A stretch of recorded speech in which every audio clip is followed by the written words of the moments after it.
family-friendly movie. Without further ado, let me bring onto the stage director Eli Roth and actress Lorenza. I'm sorry, I completely mangled your name there, didn't I? That was like a Travolta level. It was like, mangling. I do apologize. Perhaps you could. My name is Lorenza Izzo. I do apologize very much. Hi, okay. everybody. So maybe we could start by. I assume this was an easy shoot. Piece of cake, no problem. Yeah. It was all in studios. It was great. Because I think I saw Burbank. Some planes coming over from Burbank Airport. Yeah, it was.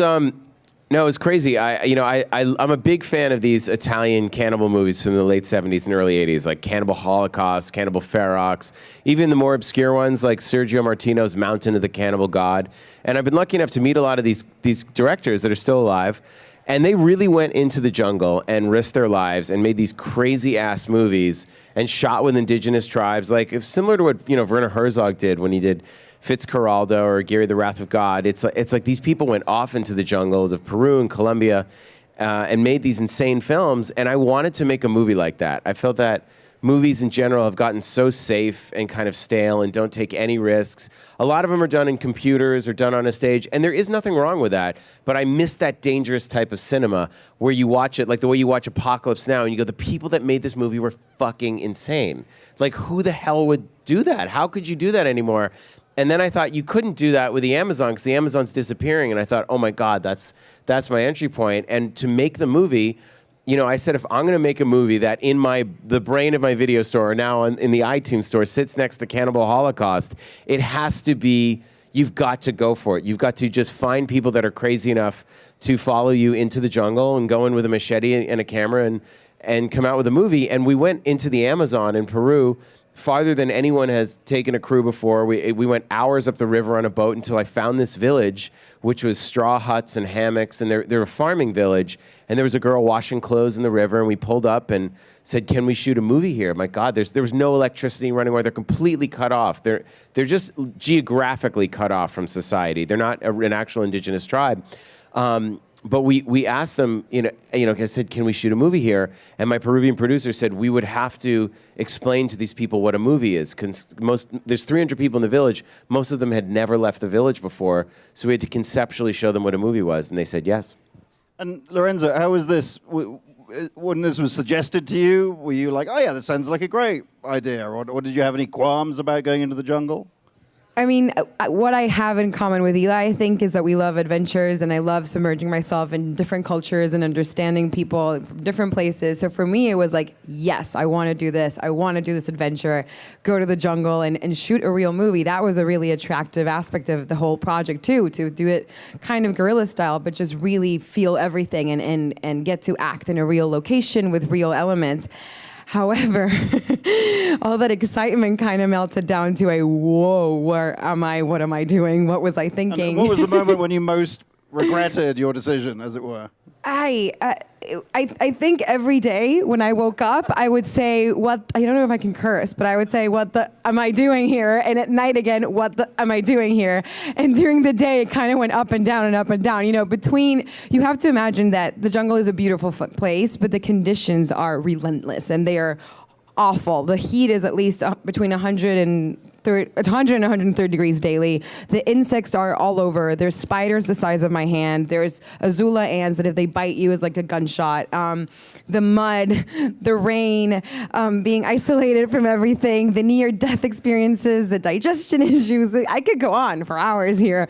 But the beauty of it at the same time was, having this amazing, awesome experience and working with people that, like Eli said, had never been, had never seen cameras. And Spanish is my first language, and it was just amazing to get to share time with people like this that I don't think I'm ever going to get a chance to do again. And Eli, actors are famous for saying they'll do if you ask an actor if they can ride a horse, they'll say they can.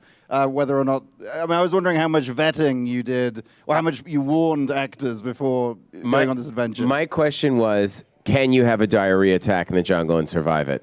Literally, that was the question. Because I was like, not only are we going to have no makeup trailers, we're going to have there's no toilets, and everyone's going to get sick. And will you get yellow fever shots? And the yellow fever shots were a good test. A lot of people were like, I'm not doing it. But and a lot of people, amazingly, I didn't get sick, but everybody got sick just from getting the shots before you went there. But that was really the test. You just had to tell people very clearly up front what they were in for and make it clear that there is no going back. Like, there's no calling home. I was like, and I'd say to them very clear, I was like, I don't want someone that's going to show up and start crying and calling their agent and complaining about the condition. This is going to be the shoot that for the rest of your life, you're going to look at everyone else like they're a pussy. Like, you're going to be the one that survived this movie.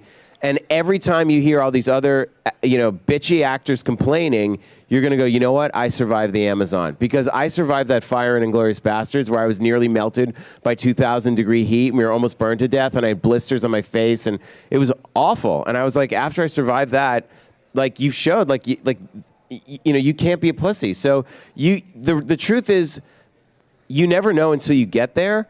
But we tried to vet them as best we could. And, first they have to get on a plane to Chile, and then they had to fly to Peru, and then to Tarapoto, and then it's an hour in a Land Rover, and then 90 minutes up the boat. We were all mentally prepared. I wanted everyone to feel like they were going into battle when they made the movie. And, the cast was incredible. It was very, very difficult conditions. For example, we finally found one porta potty that we figured out how to get it to the village. So we're like, great news, we have a porta potty. We got it in a boat, put it in the Land Rover, then got it in the boat. I remember the boat with this thing just like going, it's the same boat to see in the movie, going out to the village. But if you went in the porta potty, the wild horses in the village had a game called Kick Over the Porta Potty. The horses would attack the porta potty when someone went in it. So you'd have to go in pairs, and someone would stand there and fend off the wild horses. Like, we would have bulls that just walk through the middle of shots, and there's no stopping a bull. It's like, all right, guess we're waiting on the bull. The bull would just kind of look at us and keep going through the roost. Oh my God, the roosters. We thought it was the iPhone. We thought it was an iPhone. We're like, whose phone is that? Who's it? It was like, and they're like, no, Eli, that's an actual rooster. So it was crazy, yeah. But it was one of those things where everybody, there's a scene where Lorenza, you'll see her goes into a river. And the thing about shooting in Peru is the conditions are so hazardous, the weather changes everything. Like, you'll scout a location and you come back the next day and it's gone. It's been washed away, which is what happened when we have a scene where she goes into the river. And so we had to kind of rejigger the scene around this rock. And the rock, we had no idea how strong the current was. We kind of tested it, but Lorenza just went in and was really almost getting sucked under. And we had her by a rope, so we're pulling the rope's going up her ribs, so she's really screaming for help. But the river was so loud, we couldn't hear her screaming for help. We just thought, I'm like, wow, she's really giving it in this take. This is amazing. And then after it was cut, she was throwing up water and going I was drowning there, guys. Thank you. Wow. And were your family and friends worried for you at all when you went away? My family was in Chile. Thank God I had family a little bit closer. The rest of the cast are American and Canadian, so they were really isolated. It was physically very far away, so props to them. And still, we were very isolated. And I think we only had cell reception one day. It was our day off on Sundays. So my family got to see kind of my desperation build up. But I think by the third Sunday, I was like, Mom, get on a plane, just come get me out of here. It was a little bit like that. But at the same time, we were all in the same thing. And I had worked with this crew before in Aftershock and in previous projects. So even though the conditions were crazy, at the same time, I was surrounded by a bunch of troopers and people that I knew. So that made it better. Eli, what problem do you have with people going abroad? What's your issue with this after? Well, I know this is the third film in my travel trilogy, and I think there's a natural. I don't know where it comes from. I mean, I traveled a lot when I was a teenager and when I was young. I lived in Iceland. I was an exchange student in France. I went to Russia. I really kind of came back and got a very different perspective on America by the time I was 20 years old. And I think it's something like 12, at the last I checked, it's something like 12% of Americans own a passport. So Americans really like to stay local. They don't really travel, whereas everyone else in Europe, you're forced to know your neighbors because they're right next door and you've been at war with them and you can take a train there. So it's just a different mentality and you just get a different perspective. So I like college students that are smart enough to know better and that go and do stupid things. They're high school, you feel they're irresponsible, but I liked it, in Cabin Fever, I always think I'm making a different movie, but I realize I'm just making the same movie over and over in one form. Cabin Fever, they're going as far away from from what they know is safe. They're going into the woods for partying and irresponsibility. In Hostel, they're going to get this forbidden sex that they think they can't get in America. And in Green Inferno, it's really about this vanity form of activism that I call slacktivism, which I saw happening started with Occupy Wall Street, where it starts as this very important cause, this kind of watershed moment in our culture. But months later, there was a relative of mine, and it was like he graduated college, and we're like, isn't he working? Is he getting a job? And they're like, well, he likes to occupy. It's like, really? He doesn't want to work at Starbucks? It's like, nah, his friends go, they meet girls, it's fun. Like, that was the cool thing to do, because why get a job when you can just show up and complain? That was completely, you know, but of course, no one could accuse him of that because he was occupying. Then, after we wrote the script, Coney 2012 happened. And I did not tweet the YouTube video. I didn't. I was just like, okay, great, but I didn't tweet it. People were like, what's wrong with you? Don't you care about child soldiers, you insensitive Hollywood asshole? These kids are dying and you haven't tweeted the video, and Rihanna tweeted it and Justin Bieber tweeted it and you don't care, and suddenly everyone's tweeting it so that no one will accuse them of not caring. But then a month later, it's Free Pussy Riot, and people are like, what's wrong with you? How come you didn't tweet the hashtag? Don't you care about freedom of speech? Oh, you must be pro-Putin. And then it's Bring Back Our Girls. Like, oh, really? So you're pro-America? You want to kidnap girls? You didn't tweet. And all of a sudden, there's the Ice Bucket Challenge. And you're like, oh, look at everybody's like, hey, let's raise money for ALS. 2 weeks later, it's a bikini contest. Look how hot I am. Here I am at 7% body fat, raising money for ALS. Give me more followers. Look at all those likes. Yep, raising money. And I just call bullshit on all of it. I think that something starts, and then this term social, I called it slacktivists, but this term social justice warrior has come out, which is exactly what it is. It's people that are these like keyboard warriors just clicking, and they're going to boycott you because they don't want to listen to you, and they think something's wrong, so they're going to shame you. And it's just bullshit. It's just people sitting at their computers pushing buttons. So I want to see those kids crash in the jungle and get eaten. I'm fucking sick of all of them. I swear to God, I can't stand it. But you see the kids in Green Inferno, they want it instantly. It's like Justine's, her Richard Berge plays her father, who's a lawyer at the UN. He's like, no, there is process. There is law. And she meets this guy who's like, screw all that. You need your phone. That's how you make change. You shame people. You stream them. You embarrass them. And then they change instantly. And she gets caught up by this charismatic guy. But you can see the kids in Green Inferno aren't even really interested in saving the Amazon. They're interested in getting recognized for saving the Amazon. They don't want to save the village. They want Twitter followers. And the moment they shut down the protest, they're crying, they're upset. But when they're retweeted by CNN and they're on the homepage of Reddit, they're like, we did it. Because that's the end game for a lot of these people. So that's really, it's not that I have anything against people traveling. I just see this kind of self-righteousness and sanctimonious culture that, social. I do believe that social activism is an important thing. I mean, I wouldn't know what was going on in Ferguson if there weren't those videos, but at the same time, it's also everybody's jumping on a thing to appear so, to appear like they really care about these causes, but really they're just doing it to look good. So you have 2 films coming out, The Green Inferno and then Knock Knock. And Knock Knock really proves, I think, that if you can get into trouble if you leave the house. Yeah. And you can get into trouble when it comes to your door. You can just fucking stay in the house, and you're going to get into a lot of trouble anyway. So probably the best way to explain Knock Knock is to have a look at the trailer. I know that guy. What? I know that guy. Yeah, Keanu Reeves, the greatest. Or that guy, yeah. Clearly, that's a very different type of film to The Green Inferno. How did this other film come about? Well, Knock Knock, we had such an amazing experience. I have this terrific team in Chile with this group. Where's our producer? Nicolas Lopez, right there. He's on this, waving. Nicolas is our co-writer and producer. He produced Knock Knock and Green Inferno with me, and our partner Miguel. And we wanted to write something, obviously, after going to the jungle and 5 hours of traveling, I wanted to write something that was more contained. And our friend Colleen Camp, who's a producer and an actor, showed us a film she made that was 40-year-old film that was completely lost and unreleased and only released on bootleg, called Death Game, and directed by a man named Peter Traynor. And we loved the setup. It was fantastic, fantastic thriller. The setup of the guy, the 2 girls show up, and then he has sex with both of them, and they just ruin his life. Like, they won't leave.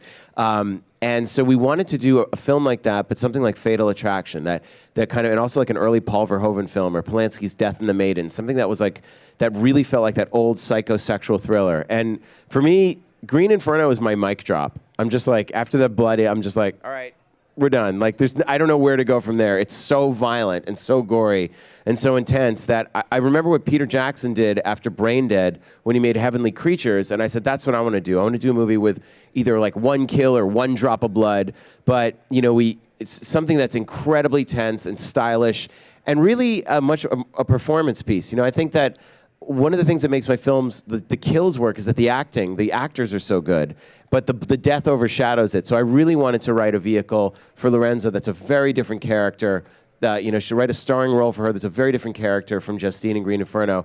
But also write a great character piece. We got, Keanu Reeves gives, I think, one of the greatest performances he's ever given. I think it's no accident the guy's been famous since the 80s, and he really doesn't get credit for being a great actor, and he's amazing. And it's the first time he's ever played a dad in a movie.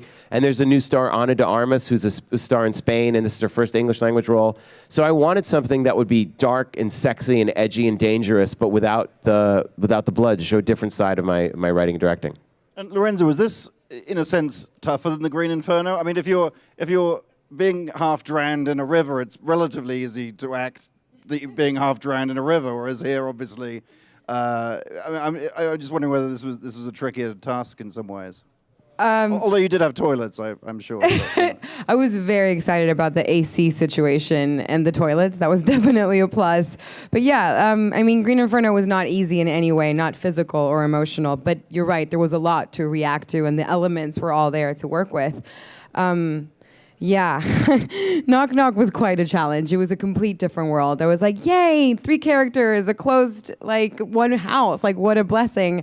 But yeah, it comes with its own set of challenges and difficulties, which is basically the movie lies on the acting and on the performance and the wonderful camera work of our director of photography, Antonio Quercia. So it was a whole different kind of boat to jump in that I was so thankful to get the chance to, because the character I play has so many different personalities going on at the same time that it was a blast for me. And of course, that was an awesome, difficult challenge that I was ready to jump into. and what was Keanu like? I mean, I did a Q&A with him here about a year ago for John Wick, and he couldn't have been. He was a lovely guy, but Keanu's the best. But you were sort of Yeah. very aware, not through anything he did, but he had big dudes around him.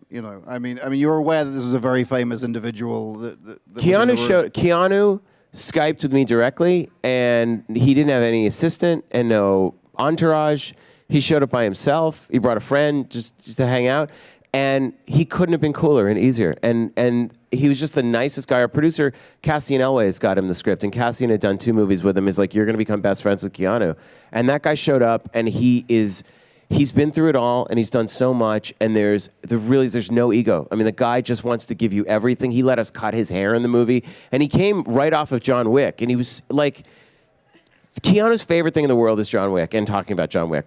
He was like, we're like, what is John Wick? Because none of us knew. We're like, what is this movie? It doesn't really tell you. It's called John Wick. He's like, oh man, who fucking shoot you in the face? And we're like, what's the plot? He's like, I just fucking elbow this one guy. They fucking kill my dog, right? So I just fucking elbow him and I fucking shoot him in the face. And he did this live performance of John Wick. So we would just make him do John Wick live for us the whole time.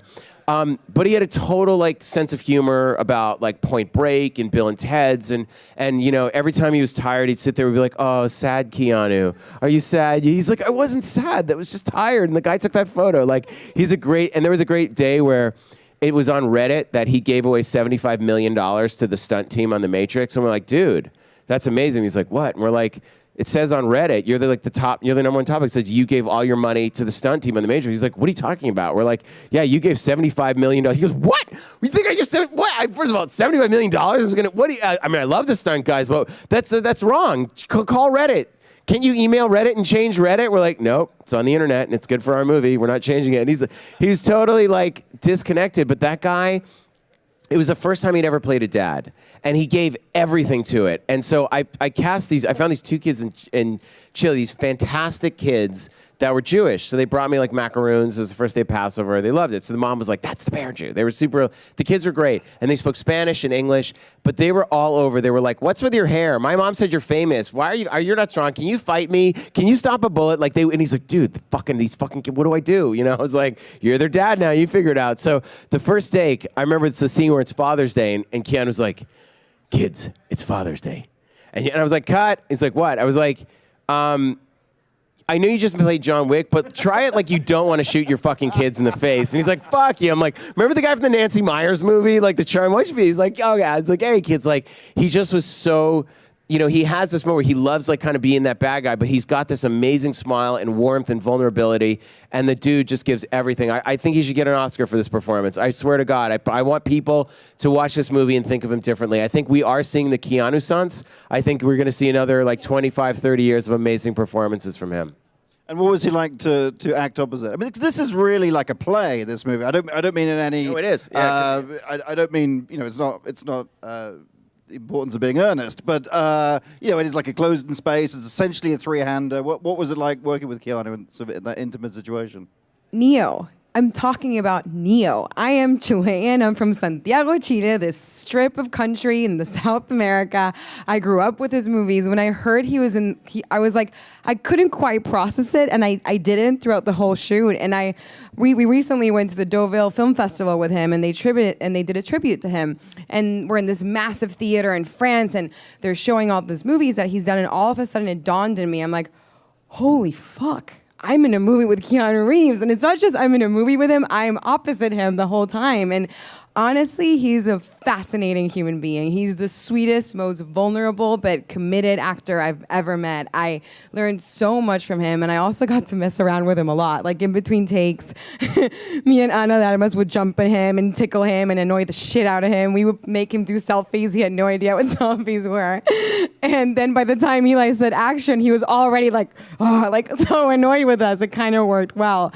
But I honestly thank the opportunity every day. He's truly a magnificent human being. Like, he's honestly the chillest dude ever. He would sit down and tell us all of his stories, the darkest ones and the happiest ones. He's a very open human person. He's amazing. I'm going to throw questions out to the audience in a second, but Eli, can you tell us what you're doing next? Yeah, I'm in prep on a movie called Meg. It's a book that I'm going to be doing for Warner Brothers. It's a megalodon movie, like a giant prehistoric shark. Not another megalodon movie. I know. We need it, man. We need this one. I basically was like, Miss Pac-Man? I was like, I want that, but like a giant shark the size of a bus just fucking eating everybody.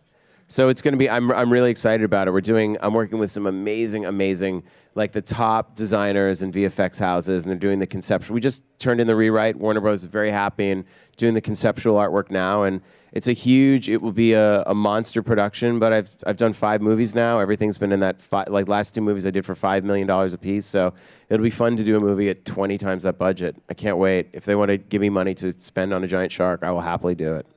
And then Green Inferno opens this Friday? This Friday, yeah. And then Knock Knock? October 9th is Knock Knock. All right, fantastic. So who has a question? Hey, Eli. All right. Hey. First thing, you said a lot of the Italian Mondo films are your real inspiration here. So 2 questions. One, what's another type of horror you kind of seem really inspired by and want to get into? And the second one, what's a good way for filmmakers nowadays to sort of make a horror film that kind of stands out really and is original and also really good and exceptional? What's a good way to kind of find that? Well, to answer your question, I'm always discovering new types of films. Like there's a Mexican director I just discovered who directed a film called Poison for the Fairies that there's almost no blood and it's just tension and suspense. And I was like, how have I gone my whole life without seeing this film? And now The Black Cat is a film he had. So I'm trying to track down all his movies. But it's fun when you discover one type of movie and there's this whole kind of nest of cinema that you didn't know, where there's this treasure chest and you just dive into it. Even the Italian cannibal movies, I thought I'd seen everything, and then I missed one that was called Massacre in Dinosaur Valley by Michele Massimo Tarantini, who had done a ton of sex comedies. And why would you ever think it had anything to do with cannibals? Because it's called Massacre in Dinosaur Valley. Fucking awesome cannibal movie. Loved it. Fantastic. Worth the $30, the DVD I paid for it on eBay. And then as far as making a good movie, there is no substitute for great original ideas and executing them thoroughly.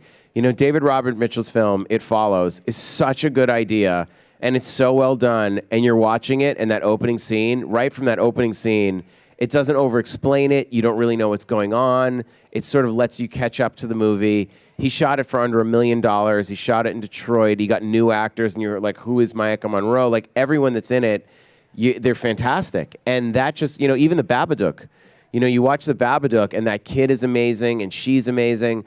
And these are not expensive movies. I mean, the truth is, if you have an idea, look what Oren Peli did with Paranormal Activity. I mean, that guy had 50 grand and just video cameras, and he made one of the scariest movies ever. So there is no magic formula for what makes a good movie, but I think you can't look at what else is out there and try to copy it. I think you have to say, you know what no one's ever done? This is a great idea for a movie, and then execute it the best you can.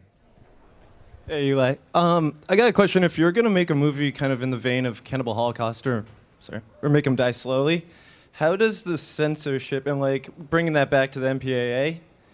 Are you able to keep exactly what your screenplay was, or did you have to cut any of it out? Well, it's interesting. The ratings board gets a lot of flack, but very few people see it from where I'm sitting, which is when you make a horror film like Hostel 2, with the ratings board, we go back and forth. There's no appeals. We just discuss it. And when I show them a cut, they go, this is the area we're concerned. I go, let me take a look at it. There's a real discussion. In New Zealand, one person said, I'm cutting the entire Heather Matarazzo scene, bathtub scene, gone. There's no discussion. That's it. In Germany, they said, we're cutting it, and if you have an unrated version, it'll be illegal, and we'll arrest anyone who sells it. That happened in Germany because there were shootings that were going on. So politicians, everywhere else in the world, the ratings board are politicians. Now in France, Green Inferno's not coming out because it's a horror movie, and one person at one cinema chain said that because kids showed up at a horror movie and vandalized the cinema, all horror movies are banned in France. There's not a single horror movie being released in France, not one, because one person decided that's what's going on at their theater chain. So when you're making these movies, they're going to push people's buttons. And when you have, America, we have and unfortunately, violence is a part of our culture, and there's shootings all the time. But we see other causes for it. It's not, and we've gotten over blaming movies and video games.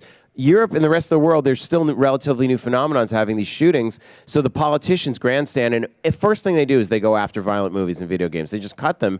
There's no discussion. So the ratings board, they're actually a group of about 20 or 25 people. They're all creators and artists. I mean, they're teachers and parents. But when I brought them Green Inferno, I think what makes the other films of their time and notorious, there's a lot of animal killings in Ferox and Holocaust. There's rape in those movies, and that's not part of Green Inferno. I mean, it's actually kind of a pro-animal movie in a weird way. It's like very strong. Like the pigs are free, the animals are untouched. Like the humans become the meat, showing that we're basically all meat. So we have someone civilized eating steak, and then the people basically get turned into steak. So with the ratings board with Green Inferno, I showed them the movie. The first conversation, we were just laughing. They were like, we don't even know where to start with this. But eventually we got to a place, back and forth, where they understand what my audience wants. I was like, nobody wants to see the PG-13 version of the Green Inferno. When people go to see the Green Inferno and it's got my name on it, there are expectations. Like, in a way, Hostel 1 and Hostel 2 are the setup for Green Inferno. So if I don't top Hostel 2, people are going to be fucking pissed. So the goal here is to have a movie that erases those other two films, that obliterates them. That's like, oh my God, those films were just a warm-up for this. And the people know that, and they understand that. So they're like, okay, we get that. So let's figure out a way that we can warn. So they came up with the term aberrant violence. Violence that was so crazy, they didn't have a word for it. So they're like, we created a term for your movie. Your film has aberrant violence. I was like, that is like, I was so touched. I was like, that is so... I sent them cupcakes. I did. I sent them cupcakes and Snookies cookies and flowers. And I was like, that you did that for me meant so much, because basically they could have said, we're going to chop your movie. But instead of chopping your movie, they're like, let's create a word that warns parents. And that's how cool the MPAA is. Now, other people have different experiences with them. But the reason the Green Inferno is getting out there for the fans and it's R-rated and says aberrant violence is because of the ratings board. I would be surprised if they ate those cookies, to be honest. No, they did. I actually knew it. Now that you mention it, I found like gummy eyeballs. I did. I sent them like eyeballs and fingers. I went to like a Halloween candy store and I got them like gummy body parts and sent it along with that. So yeah. Hey, how you doing? Great. It's a pleasure talking to another Boston guy too. Awesome. Yeah. I have a question about first-time filmmakers. I'm making the step up from short films to features. What advice would you give for in terms of financing?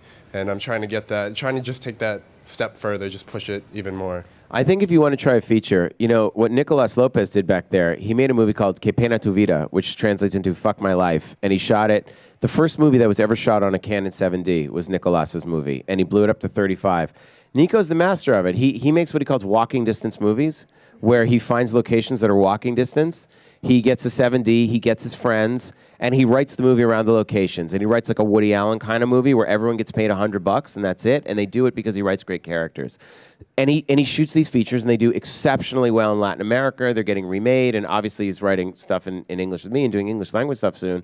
But it's a great example that all you need are great ideas. That if you're going to make a movie, don't raise $3 million for your first feature. Write something that you can shoot with your friends in a location. Swingers is a textbook example. We watched Swingers again. That's such an awesome movie. I mean, when did they shoot that? In 95, That's a 96. perfect example. They're all best friends, and they were like all out of jobs, and they did it together. It's one of the most brilliant movies I've ever seen. I saw it recently, and even though it's from that time, as an actor, I related to that so much, and that just goes to show that a movie that's made with very low budget and just friends and a brilliant idea can travel not only like in culture but also in time. So that's epic. So I would say make a movie that if you can get sponsors to pay for it, like Nicolas made a movie where he got Adidas to give him stuff, he got Apple, he got Netflix. Like he went to sponsors and brands and said, instead of spending $1 million on a commercial, what if you give me $25,000 and I, put the brand in the movie? And he did it, and he got like 10 of them. So then he didn't have to pay them back because he didn't use investors. He got brands to give him money. So if you know a soda company, Monster Energy drink, like you find everyone you know, hook them up, like contact them. Maybe if you know an actor, you can get a star in it. It helps. Try and make a movie for 100 or 100 grand. Shoot it on a 5D Mark III. Shoot it on a 4K, like a tiny Lumix camera, and show that you can tell a story in 90 minutes and make it great. And then you can sell it to Netflix and use that to raise money. Don't spend $3 to $5 million in your first movie, because chances are, because you want to make a movie that you can safely fuck up and go, shit, I could have done this so much better. But if you really burn your investors on several $1 million, you're kind of screwed. My question is basically like, so you do a lot of horror and, torturous movie. What was the idea, or what was the movie, or what was the clicker that said, this is how I want to spend the rest of my life torturing people and putting it on film? It's interesting because torture is 90 seconds of Hostel, and yet it's like, of the 5 hours of filmmaking, it's strong enough that it stands out. I always say that blood stains your eyes, it stains the viewer. Like the gore is so strong, people can't kind of wash it out. And that's okay. I mean, look, I'm making horror movies, and that's what they're being sold on. But the truth is, I grew up watching Star Wars. I watched movies. I remember when I was 8 years old, my dad took me to see Alien. And at 8, I turned to my dad and I said, I want to be a producer. I just said it. It's because the credit said produced by. And it was like, my dad said, well, Eli, the producer has to come up with all the money.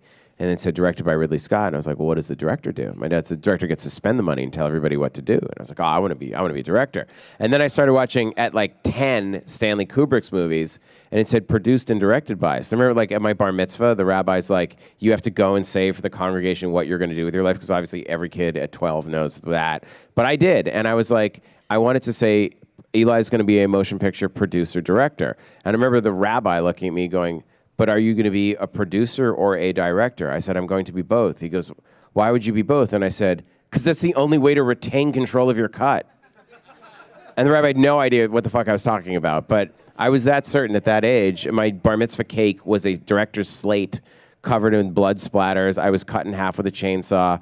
People were like, well, what should we get Eli for his bar mitzvah? My mom's like, liquid latex, videotapes, fake blood, corn syrup, an oven to bake appliances. I was like a freak. This is all I wanted to do. I couldn't imagine myself doing anything else except maybe teaching.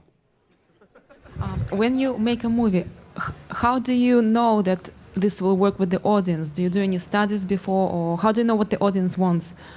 Well, making a movie, we always say, is a faith-based system, that you just have to have total conviction that you're right and that everyone's going to love it. Like, that's a very good point. You're the audience. I think I'm not a director at all, but when I think of that question, the first thing that pops to mind is I'm an audience. I love watching movies. What is going on around me that I want to see on a screen? What makes me angry? What makes me happy? What causes something in me that I would love to see portrayed?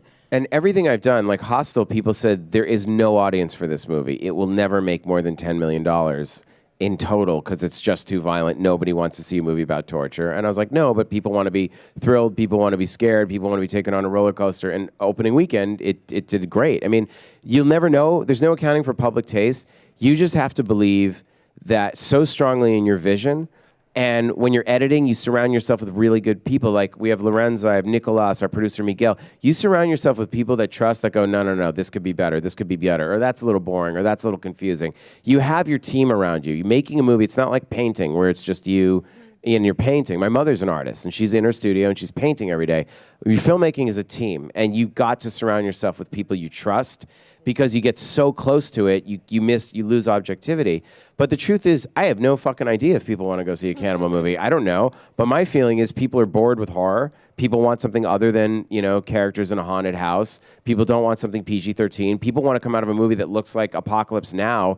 They don't know what they, I remember thinking about Steve Jobs, the people not knowing what they want until they have it. A movie like this comes out, people are coming out of the movie going, I've never seen that in a movie before. And I think it's so hard to get an original movie in wide release that I think hopefully people really respond to it. But the truth is, there's no accounting for taste. You just have to have total belief and make your movie at a responsible price so that you make your investors their money back. And as long as you do that, you can make another one.